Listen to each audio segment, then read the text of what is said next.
the sins of my father way down in my soul, and the pain of my mother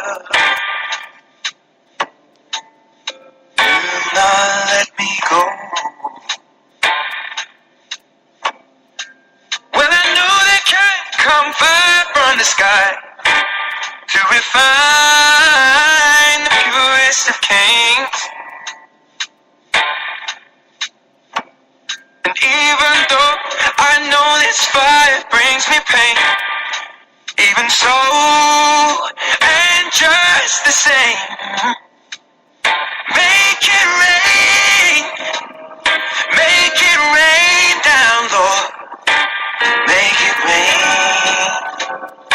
oh, make it rain, make it rain, oh, make it rain down, Lord, make it rain, make it rain.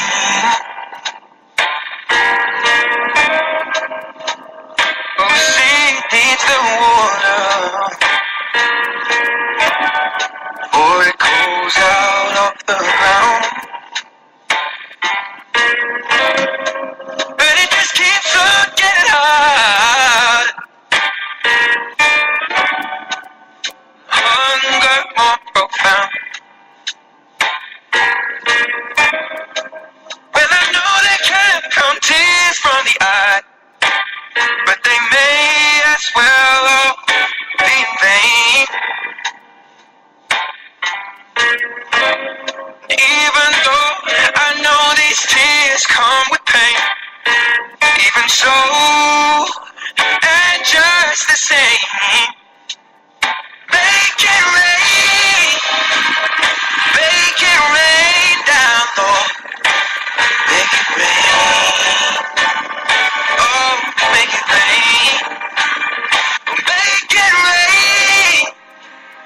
make it rain down, Lord, just make it rain, make it rain.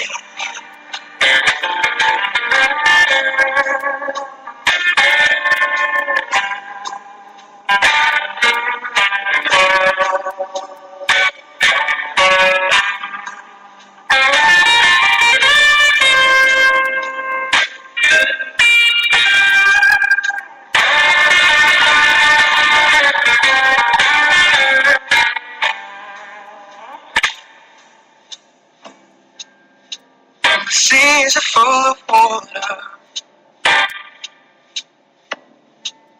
soaks by the shore. It's like the riches of grandeur, oh no, never reach the poor. And let the clouds fill with thunderous applause, and let lightning be the veins that fill the sky with all that they can draw. When it's time to make a change, make it rain down, Lord, make it rain, make it rain,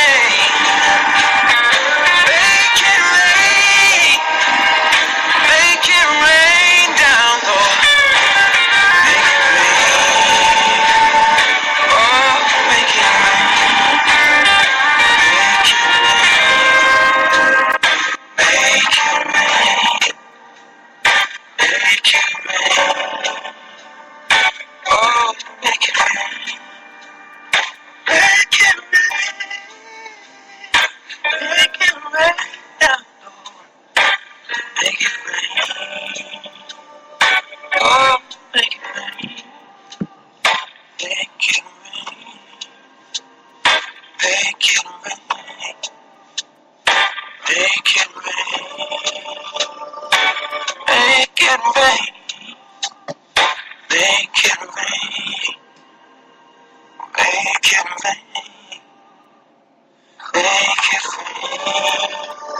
Oh, make it rain.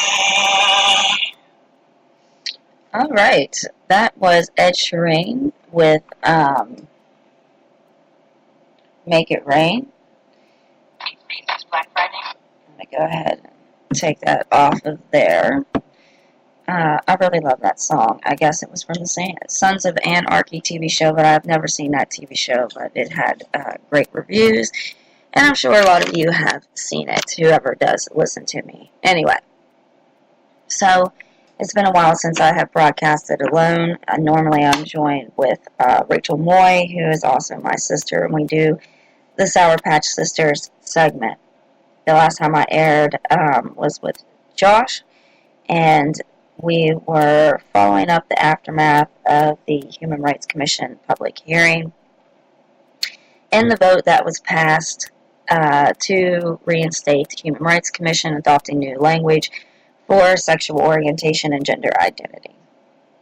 However, if you've been listening to our segments, you would have learned that several churches and citizens believed and lied and spread fear and went around with a petition and collected enough signatures to overturn that vote and ask council for reconsideration. If council does not do a reconsideration, then the Human Rights Commission moves to a ballot. The thing that I am unsure of is that the actual commission moves to the ballot or the adopting of the language in the new resolution. Does that move to a ballot? So that's kind of where we're at. And once I learned more about that with these city codes and things, we'll touch back based on that. So that's not why I'm broadcasting today.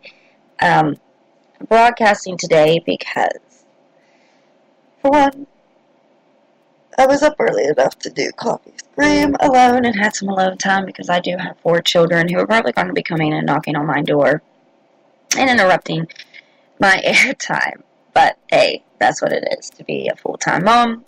And at the moment, I am actually, fortunately enough, even in my economic status with my marriage of 14 years and then recent divorce and split of 6 years and current relationship, have been able to stay at home. So, I do work, though. I am seeking a job, but finding the time to even do that with a household is hard. So, amen to that, and then those working mothers and struggling to hold it together. High five. Alright, so moving on. Okay, so, trying to keep up with the political side of me and trying to research through things to understand where false flags are happening. And if you don't know what a false flag is, it's a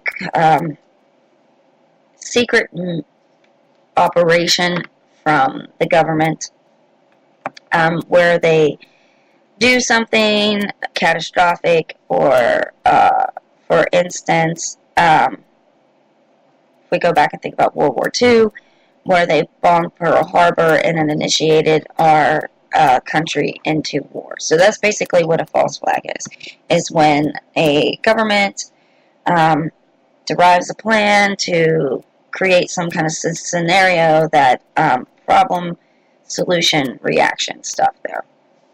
So anyway, a lot of things have transpired out of the election, as everyone knows, over the past year,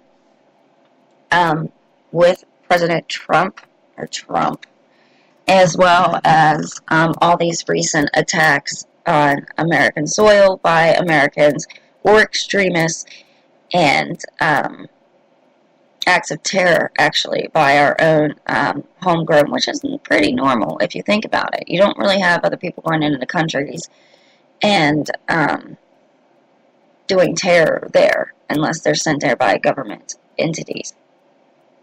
And we all know that. So that isn't a big secret. We learned that through the Obama era and all the way back through our past presidents, even with JFK and the Cuba argument there, and attack, supposedly, quote-unquote, on American people from the Cubans way back when. So, that has kind of brought up all these new terms, and keeping up with these terms is kind of,